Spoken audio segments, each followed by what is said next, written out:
What if I told you that a faithful servant of God after 30 years of ministry was shown the gates of hell? Not for what she did in public, but for what she ignored in private. What if that person was someone just like you? Don't scroll. This is the warning no one dares to preach anymore, and it could change your eternity. If this message stirred something in your soul, don't keep it to yourself. Subscribe to this channel and click the bell icon so you won't miss what God is revealing next. Share this video with someone who needs to hear truth before it's too late. And tell us in the comments, how is God speaking to you through this message? Every testimony matters. Let's awaken hearts together. There's a certain point in life when the applause fades, the spotlight dims, and you begin to wonder if all your striving truly mattered. I had reached that point not at the end of a tragic season, but in the midst of what others called success in ministry. For more than 30 years, I had traveled far and wide as a leader in women's outreach, organizing revivals, preaching at packed conferences, and serving communities from Arizona to Argentina. I had lived my life with a Bible in one hand and a plane ticket in the other. People saw me as a woman set apart for God's work. And in truth, I believed it too. I had built a reputation as someone who got things done for the kingdom. My calendar was full of speaking invitations, and my phone constantly buzzed with requests for prayer advice and encouragement. But in the quiet spaces, those rare nights in hotel rooms or guest houses after ministry events, I felt something was off. A subtle disquiet, like a spiritual pulse out of rhythm. It wasn't sin in the way most people think. I wasn't living a double life. But there was a kind of weariness that felt deeper than physical exhaustion. I had stopped asking hard questions like, have I drifted from intimacy with God while still working in His name? Am I clothed in purpose or performance? That particular night in El Paso was no different from many before, at least on the surface. I came home from a powerful weekend of ministry, dropped my bag, and lay down, fully dressed, shoes and all. I intended to nap for a few minutes. Instead, I awoke in a place that would change my understanding of faith and eternity forever. I don't remember falling asleep. One moment I was staring at the wooden ceiling fan above me, the blades creaking softly with each rotation. The next, I felt as though the entire room had shifted, like gravity itself had changed direction. It wasn't the peaceful kind of sleep I usually sank into after ministry weekends. This was sudden, weightless, and unfamiliar. At first, I assumed I was dreaming. The sounds around me, the hum of the street outside, the air conditioning unit sputtering in the hallway, faded into silence. In their place was something else, a presence. It wasn't loud or violent. It entered quietly, but with an authority I couldn't deny. The air grew still, thick, almost electric. Then I felt movement, soft but unmistakable, like someone had entered the room. I tried to open my eyes, but when I did, the world around me had changed. Standing at the foot of the bed was a figure robed in brilliant white. Not blinding, not theatrical, just pure. Peaceful yet commanding. He didn't speak right away, but I somehow understood that he wasn't there to hurt me. He extended his hand, and though I hesitated for a heartbeat, something within me responded before my mind could object. The moment my hand touched his, the walls around us disappeared. We weren't in the bedroom anymore. It was as if I had stepped outside time itself. No buildings, no sky, no sound. Just an overwhelming sense of motion and descent, like being pulled downward through layers of silence and shadow. I didn't know where we were going, but I knew it wasn't heaven. The figure didn't let go. He guided me steady and unshaken through what felt like a falling darkness. I wanted to ask questions. Who are you? Where are we going? But no words formed. The only thing I could feel was my own heartbeat, and the growing sense that something was deeply spiritually wrong. I had spent my whole life preparing others to meet God. But in that moment, I realized I wasn't prepared myself. We kept descending slowly, steadily into a depth that felt eternal. There was no staircase, no tunnel, no elevator.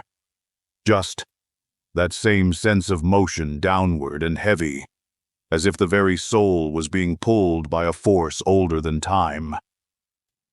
The robe of the one guiding me, this radiant being I hadn't yet dared to name, seemed untouched by the shadow thickening around us. His light didn't flicker, didn't dim. It simply remained the only contrast to the dark pressing in on all sides. I had no sense of minutes or miles, but the weight of where we were heading made time feel stretched, like I'd left behind the clock on my nightstand and entered into something outside of everything I'd known. The silence was profound. It wasn't peaceful. It was vacant, stripped of joy, like a place where hope had once existed, but had long since been extinguished. Then I heard it. Faint at first, like a murmur carried on the wind, except there was no wind. The sounds swelled with every heartbeat, groaning, weeping. Voices. Human voices. Some crying, some wailing, others whispering words that made no sense. Regret. Sorrow. Please. There were no accusations, no pride. Just agony. And then I saw the gate. It rose so high I couldn't see the top, its surface rippling like molten iron, glowing in places as if fire pulsed beneath it. It looked less like a gate and more like a barrier, alive, breathing, waiting. When it opened, I didn't hear hinges or gears. It opened like a wound, revealing a world on the other side that no sermon I'd ever preached had fully prepared me to understand. It was a place of chaos, shifting ground, flickering red skies, flames not just of fire but of memory and sorrow. Shapes moved within it, some human, some less, so contorted forms that seemed locked in anguish. The cries I'd heard before became clearer, closer. They weren't angry. They were desperate and heartbreaking. I stepped back instinctively. My legs felt weak. I clung to the light of the one beside me, the only anchor I had. That's when the truth hit me, not as a voice from without, but a revelation within. This wasn't a vision. This wasn't symbolic. This was real. The place I was standing before wasn't some poetic metaphor for spiritual failure. It was hell, or as I would later come to describe it, the forgotten place. Not forgotten by God, but by us, His people. We rarely speak of it in churches anymore. We soften the truth with euphemisms. But I was standing face to face with it now, and no amount of theological polish could cover the terror I felt. I turned toward my guide, desperate to understand. He still hadn't spoken yet. Everything in his gaze said, "You need to see this." Why me, I thought. Why would I, who had served in ministry all these years, be brought here? And then the thought struck me so hard I almost crumpled under it. Because this place holds people who looked a lot like me. We stood just beyond the threshold of that dreadful realm, and yet I could feel its heat. Heat didn't merely singe skin, but scorched through the soul. The cries within clawed at my spirit, as though begging me to look closer. But what terrified me more was the unwavering calm of the being beside me. Not indifferent, but resolute. This was no place of chaos without permission. It existed under divine sovereignty, and that truth unsettled me more than the flames. Finally, he spoke. His voice wasn't thunder, but it carried a weight that could split mountains. It echoed through the silence like a judgment pronounced through eternity. This is where the compromised dwell. The words wrapped around me like iron chains. Before I could ask who they were or why he had brought me, I saw something shift in the darkness ahead. A glow like a mirror shimmered into view, suspended mid-air. Within it, scenes from my own life began to unfold. I watched myself on stage at a women's conference in Dallas, microphone in hand, dressed in what I once considered stylish tight skirt, high heels, a blouse that dipped just low enough to catch attention, all wrapped in a tailored blazer to keep it respectable. The message I preached was powerful. Women wept. Some gave their lives to Christ that night. But now, as I looked at that moment through heaven's lens, I saw something different. I saw not just what I said, but how I said it, why I presented myself the way I did. I had dressed to impress, to appear polished, influential. But in doing so, I'd sent another message entirely, that the things of God needed worldly appeal to be effective, that His word alone wasn't enough without human packaging. Tears welled in my eyes. The image shifted again. Me in front of a mirror, applying makeup, fixing my hair, rehearsing my lines. None of those things were inherently sinful. But what had begun as simple preparation had over time become obsession. I cared more about how I looked delivering the truth than about whether I was still living it. Then the most painful image of all appeared. I saw myself walking into a church lobby, greeting a young woman nervously attending for the first time. She wore jeans and a worn hoodie. I smiled politely, but I remembered what I had thought in that moment. She could have tried a little harder. And now I saw the damage that thought had done. My expression had seemed warm, but spiritually I had judged her, measuring her sincerity by her appearance. And in that quiet condemnation, I had projected the same message I had believed myself. That image mattered more than inward transformation. I dropped to my knees. There was no defending myself, no justifying my motives. I had become so familiar with ministry that I stopped noticing when my heart had wandered from holiness to performance. I had blurred the lines between culture and calling, between influence and idolatry. The being whom I now knew without doubt to be a messenger of the Lord looked down at me with a sorrow so deep it broke me further. "You carried my words with your lips," he said, "but your heart began to drift toward the applause of men." I wept harder than I had ever wept in my life. Not just for myself, but for the women I had taught, the generations I may have misled, not through false doctrine, but through a lifestyle that quietly whispered, "It's okay to mix the sacred with the stylish." It was never about fashion or jewelry or cosmetics. It was about what they had come to represent in my life, a subtle but growing affection for acceptance over obedience, for relevance over reverence. In that moment I knew I had exchanged a portion of my soul for something that glittered but didn't glow.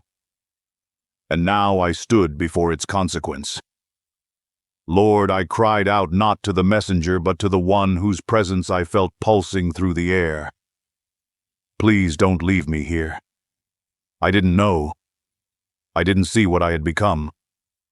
And then the voice that had been silent until now, stronger, fuller than thunder, yet laced with unimaginable sadness, spoke directly into my soul.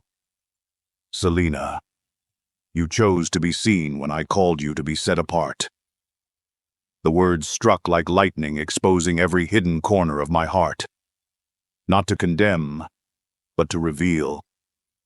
To offer the chance to repent, not with tears alone, but with transformation. What shook me most wasn't the justice. It was the mercy that remained even there at the edge of the abyss. And in that moment I realized if I ever left this place, I would never be the same again. The silence after the Lord's words felt like the stillness after a hurricane, eerily calm, but charged with power. I knelt there, trembling not from fear alone, but from the weight of everything I had just seen. Yet something within me told me the journey wasn't over. The messenger who stood beside me, still aglow with a gentle light, extended his hand again. I took it. We began to walk. There were no roads, no paths, only shifting ground beneath our feet like scorched clay cracking under pressure. Smoke drifted along the edges of our vision, revealing shadows with every swirling gust. My heart pounded with both dread and expectancy. I didn't know what we were about to witness, but I sensed it would sear itself into my soul forever. Before long, we approached a figure. She was kneeling in the dust, her hands clutching her sides as though trying to hold herself together. Flames licked at her feet, yet she didn't burn. Her eyes were open wide and red with endless weeping, but not from physical pain alone. When she saw us, her lips parted in a gasp, as if she recognized something in me.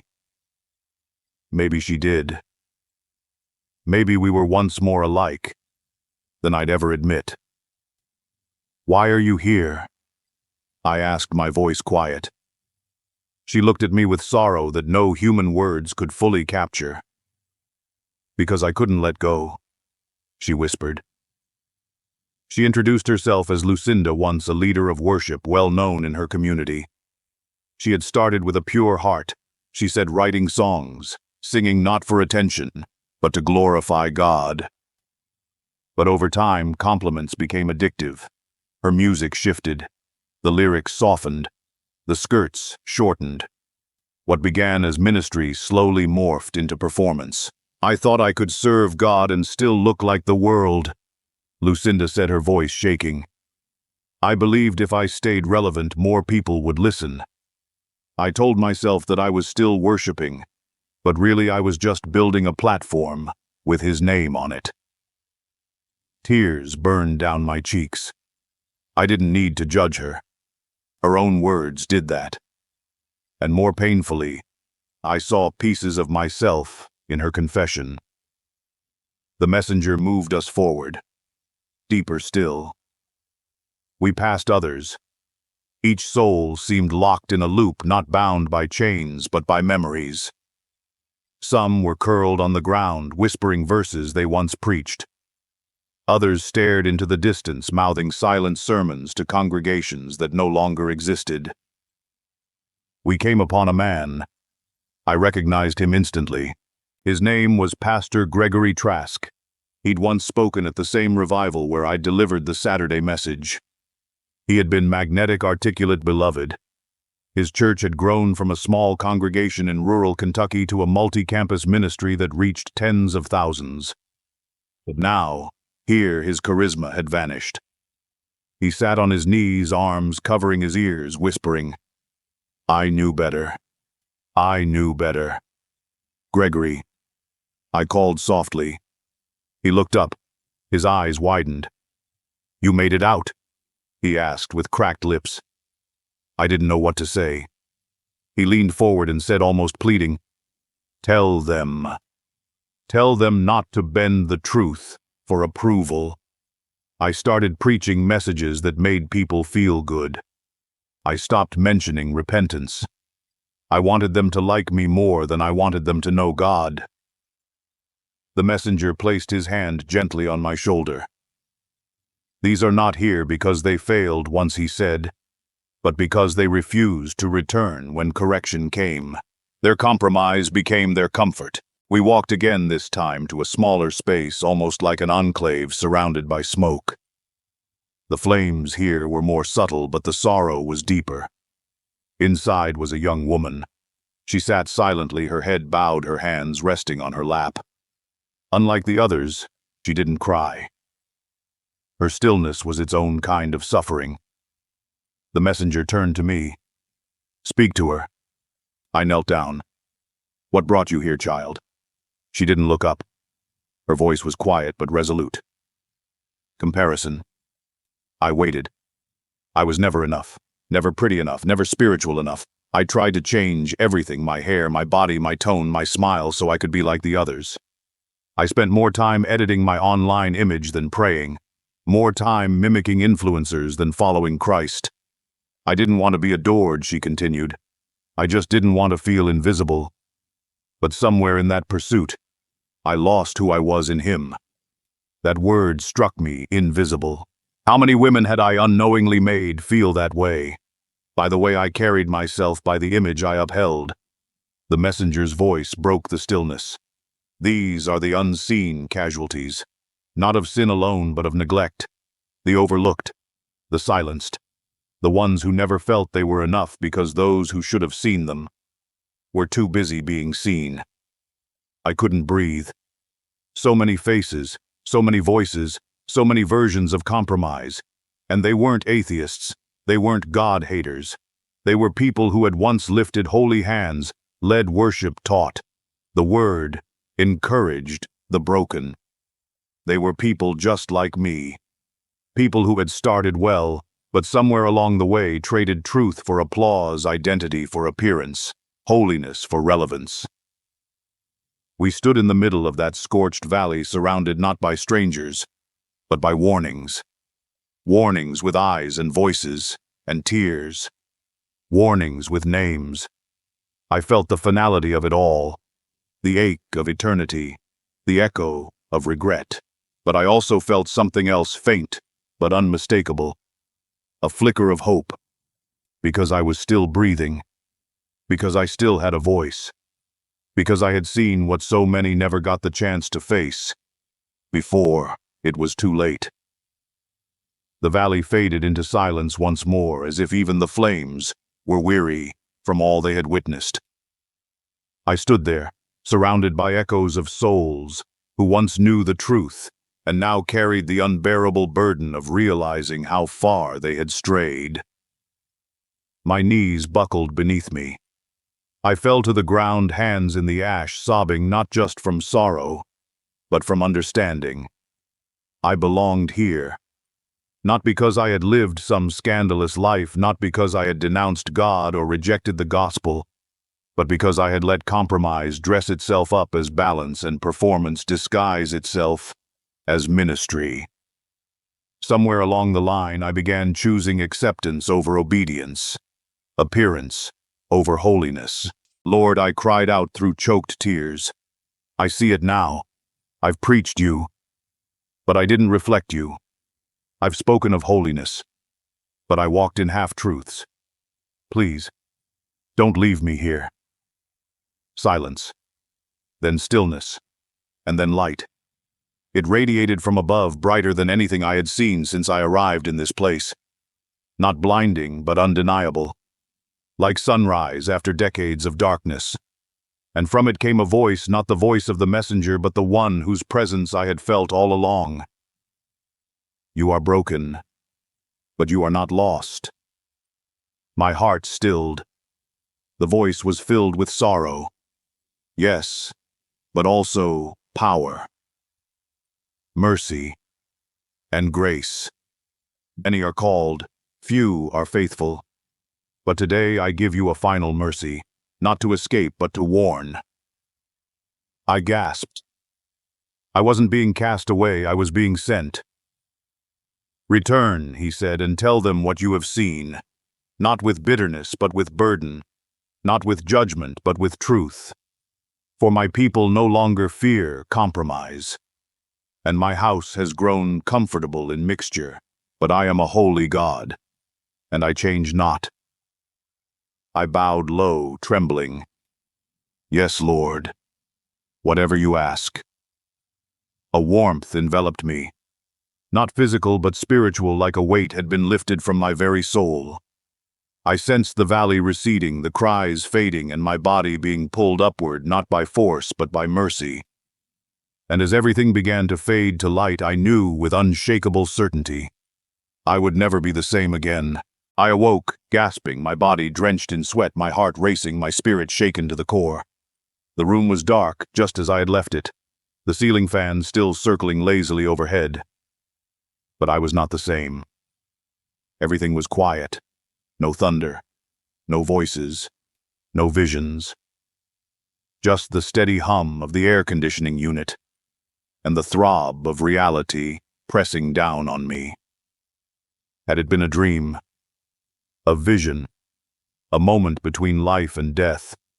My body felt sore as if I had returned from a battlefield, and in truth I had. I sat on the edge of the bed for what must have been an hour, gripping the edge of the blanket with trembling hands. Every sound from outside, the occasional truck rumbling past, a dog barking in the distance, felt distant muted, insignificant compared to what I had just seen. Hell was no metaphor, judgment was no theory, and compromise, it had nearly cost me everything. The first thing I did was pray. Not a polished public prayer, but a trembling, broken one whispered through tears. I asked for strength. I asked for clarity. I asked that I would never forget not the faces I saw, not the voices I heard, and not the words the Lord had spoken. Then I reached for my journal. I wrote until the sun came up. Every detail, every soul, every cry. I didn't want the message to fade with time or be softened by memory. I knew the days ahead wouldn't be easy.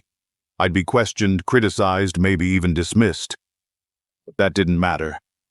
I wasn't here to be admired. I was here to warn. I didn't make any grand announcements. I didn't launch a new ministry or publish a best-selling book. I simply began to live differently. I dressed with reverence. I spoke with conviction. I worshipped with trembling. I no longer asked, will this be accepted, but rather, does this honor God? People noticed. Some were uncomfortable, some kept their distance. But others leaned in hungry for something real. And that's when I realized this was never about fear.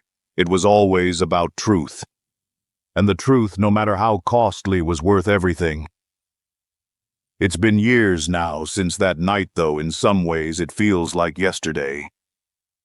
I've never returned to the Valley of Cries, and I pray I never do. But I carry it with me, every day. Not as a burden, but as a responsibility. You see, I wasn't brought back to inspire fear. I was brought back to speak truth, to remind the church, especially those of us who've walked with God for decades, that holiness isn't outdated. It's not optional. It's foundational. We've grown comfortable in compromise. We've softened the gospel to fit our culture, traded reverence for relatability. But the God I encountered is not a God of blurred lines. He is holy, just, loving, yes, but not indulgent. He doesn't wink at worldliness. He doesn't applaud mixture. He calls us to be set apart. And now I ask you this with all the love and urgency in my heart. Are you living truly surrendered or just comfortably religious? Are you presenting yourself before the Lord with clean hands and a pure heart? Or have little compromises dulled your conviction over the years? It happens subtly. A softened message here, a lowered standard there, all in the name of being relevant. But relevance never saved a soul. Holiness does. Please hear my words, not as judgment, but as a plea. If you've strayed, return. If you've become numb, awaken. If you've let fear of rejection silence your obedience, reclaim your boldness. There's still time. That night I was given a second chance, a moment of mercy that many never received. I don't know why, but I do know this. You have a choice right now. Choose truth. Choose purity. Choose the narrow road. Because eternity is real, and the gate is narrow. And above all, He is worthy. If this message has touched your heart, please consider supporting this channel. By subscribing, liking, and sharing these testimonies, you're helping spread God's truth to those who may be searching, doubting, or quietly hurting. Every click helps this message reach further into homes, churches, and hearts across the world. If you feel led, turn on the notification bell so you'll never miss a word of warning, hope, or encouragement. This isn't just a channel. It's a ministry, and you are a part of it. Thank you for walking this journey with us. God bless you richly.